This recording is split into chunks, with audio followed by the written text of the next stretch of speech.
Hi everyone, my name is Solomon Uhiara.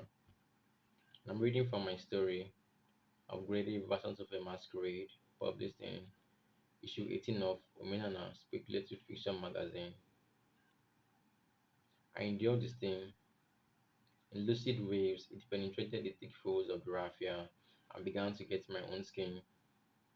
The pain made me skip into a rare frequency and I lost touch with nature.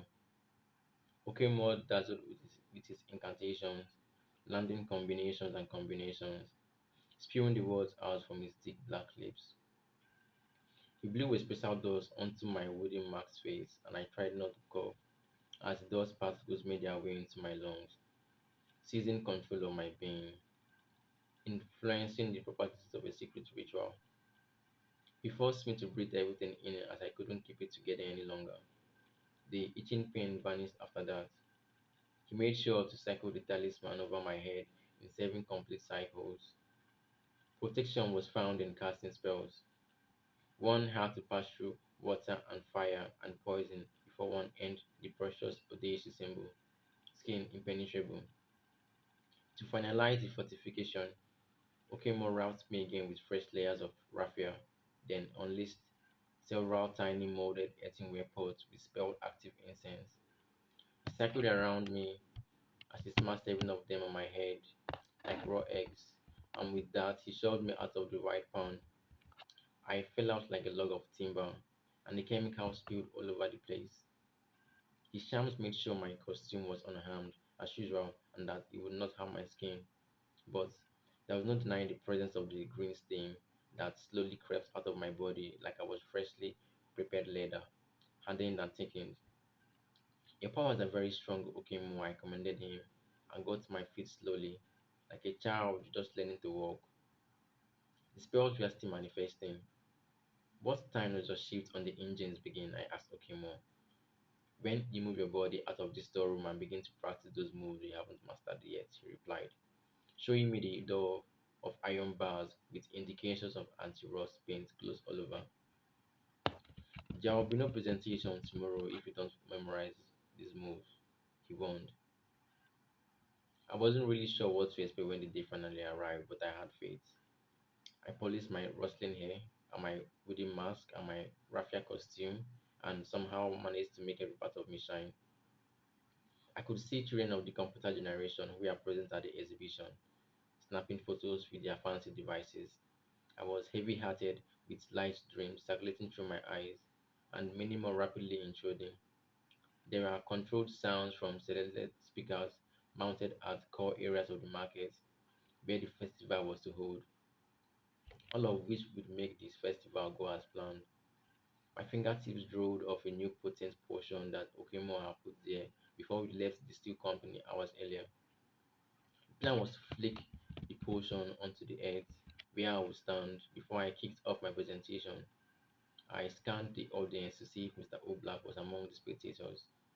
I crashed against Okemo's attention and saw him give me a nod, signifying the starting point, restoring the accurate connection between the earth and the known spirit, names which are recited for the sake of additional protection because everyone knows how wise the gods are.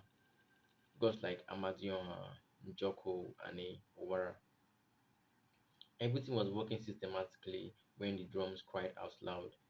The whole arena glittered of charms weaved into fresh yellow palms, knotted to the trays, to the canopies, to the drummers' wrists and their ankles, to my wrists and ankles as well, and to the apexes of red cows which stood out as they occupied their positions on the heads of local chieftains and elders who were in attendance.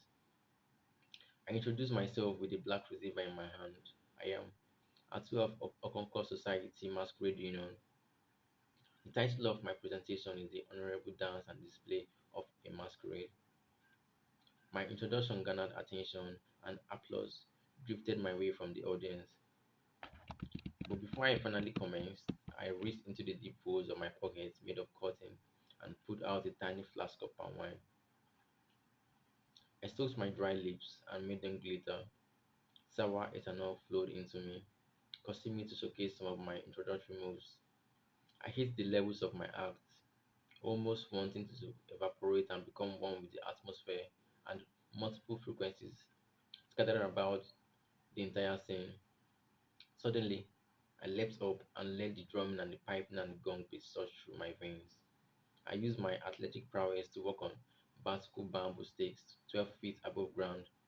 I danced to the melodious numbers coordinated by the cultural drummers and talented praise singers. They called this the sacred orchestra, music spinning through all things at the same time. And all this while, Okemo urged me on with his red painted eyes, which never left my phone.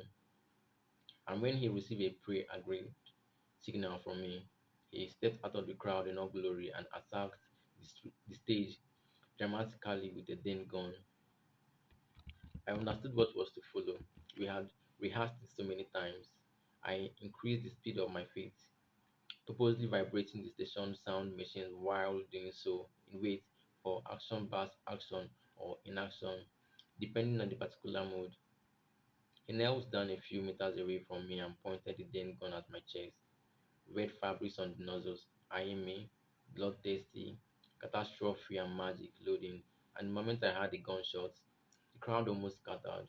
I felt the pressure, combustibles, and an accumulation of forces bumped against my chest and nearly pushed me down.